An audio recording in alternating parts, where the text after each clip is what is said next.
Hello world, this is Ilya from my favorite local town near Prague. So again, it's revelation times and I'm revealing things that we think we know that ain't so. And today I will cover what exactly is power and how it compares to leadership. So let's start with power.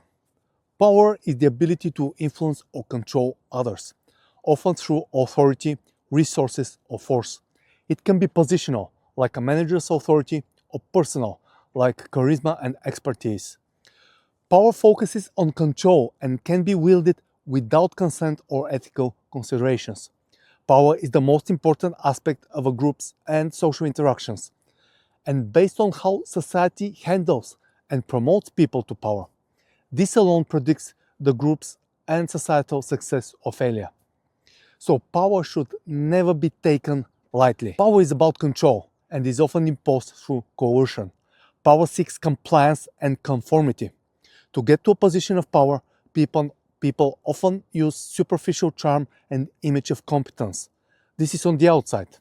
And in the background, they use machinations and manipulations. On the other hand, leadership is about inspiring and guiding others toward a common and shared goal, typically through influence, vision, and trust. It emphasizes on collaboration, motivation, and ethical behavior. It often requires consent and support from its followers. Leadership uses persuasion and empowerment and fosters commitment and growth. Leaders get to a leadership position through merit and competence. So given all that, you can see why a dictator has power but may not be a real leader, as is often the case, while a football team coach inspires the team to achieve, exemplifying leadership. For most people on any position of power, it has been observed less activity and emotional processing in the amygdala. This is 70–80% of people, not all of course. This means that empathy and considerations for others vanishes over time. On the other hand, reckless decisions and behavior increases. In other words, people with power move towards the psychopathic or narcissistic side of the spectrum. Lust for power is a psychopathic and narcissistic trait, and an expression of a primal instinct. Professor Jordan Peterson traced it back to lobsters.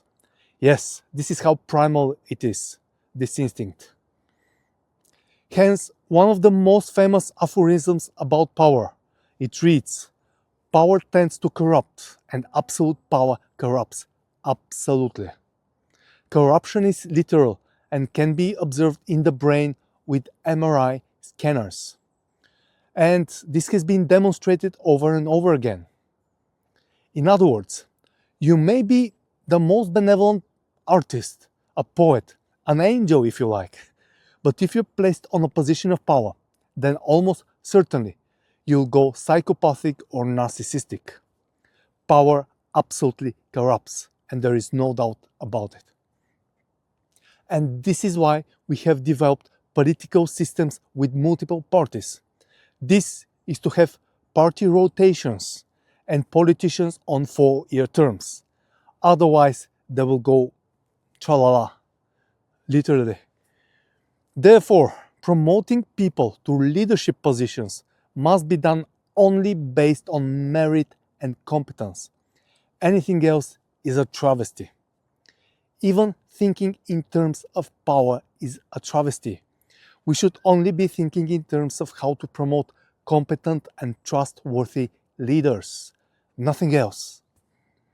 Now, given all that, you have to rethink how you view any movement that seeks power, supposedly for the less privileged.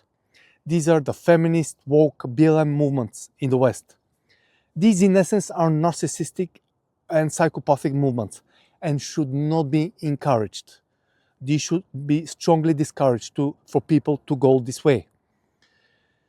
So yeah, this is what I wanted to share with you, and I hope you rethink your attitude and ways towards what's happening in the West.